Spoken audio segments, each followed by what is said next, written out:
Ang inyo pong mapapanood, ang Sinakulo 2023 ay binigyang lapat sa panulat at direksyon ni Ginoong Danny L. Mandia at sa pagkakataong ito, inaanyayahan po namin si Ginoong Danny para sa kanyang mensahe.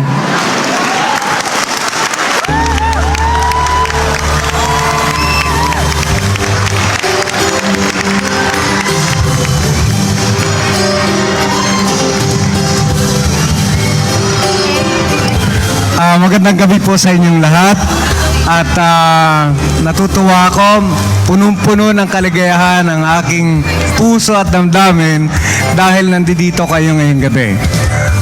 Sa puntong ito, ang mapapanood po ninyo ay kakaibang dula. Ito ay live, mapapakinggan natin ang mga aktor na gumugol ng 3 buwan sa pagre-rehearse para lamang magkaroon ng isang magandang produksyon na mapapanood ninyo sa ngayong gabi. Gusto ko lang pong linawin na ano ba ang Sinakulo. Ang Sinakulo, ibig sabihin, napakasimple, Last Supper. So, ando lang ito ngayong gabi na isinulat ko.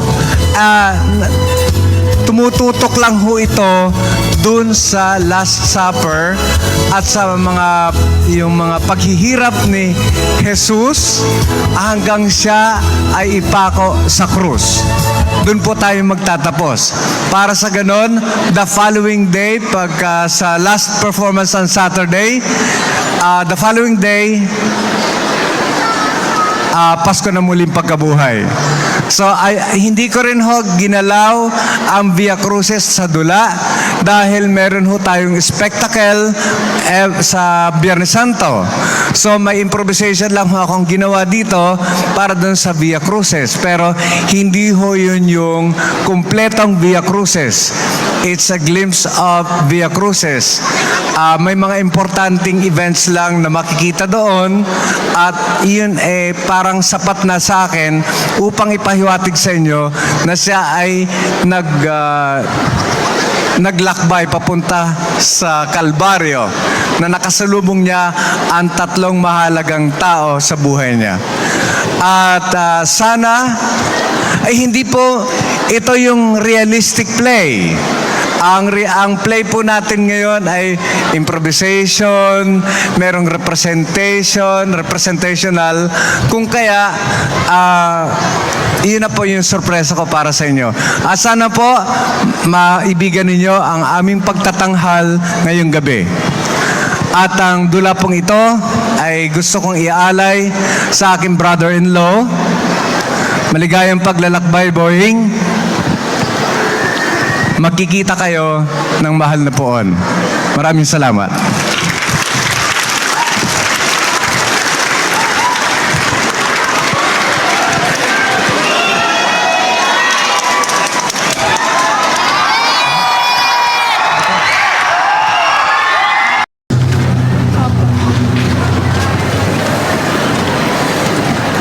Claudia, asawa ko. Ano ba ang katotohanan? Naririnig mo ba ang katotohanan? Nalalaman mo ba ang katotohanan kapag ito ay sinasabi? Oo, naririnig ko at nalalaman ko. Ikaw, ano ba ang katotohanan para sa'yo? Ang katotohanan ba para sa'yo ay natatabunan ng maling sunsol ng mga tao? Ang katotohanan ba para sa'yo ay natatabunan ng kadiliman? O baka naman ang katotohanan para sa'yo yung nakikita at naririnig mo pero tila bingi ka sa lahat ng mga pangyayari? Hindi mo ba naririnig ang katotohanan? Paano? Pwede mo bang sabihin sa akin?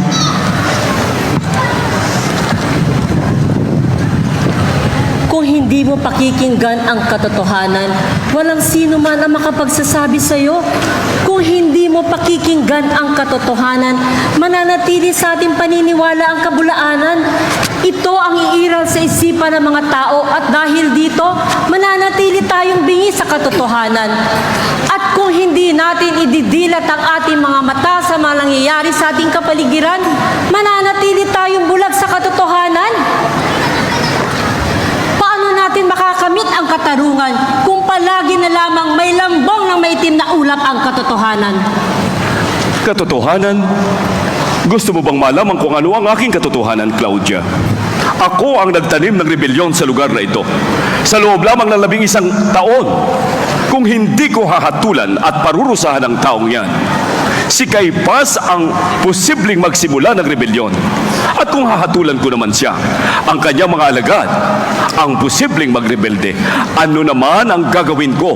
Dadanak pa rin ang dugo, Claudia. Binabalaan na ako ng Cesar 2 beses na at kanyang isinumpa.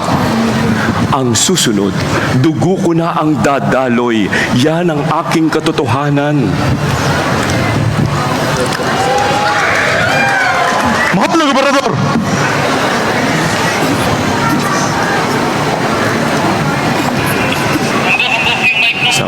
Tumanggi si Haring Herodes na parusahan si Jesus at ibabalik siya rito. Kailangan natin ng karagdagang mga tauhan. Hindi maaari. Ayaw kong ako ang pagsimula ng paghihimagsik. Maghimagsik ka na po, gobernador!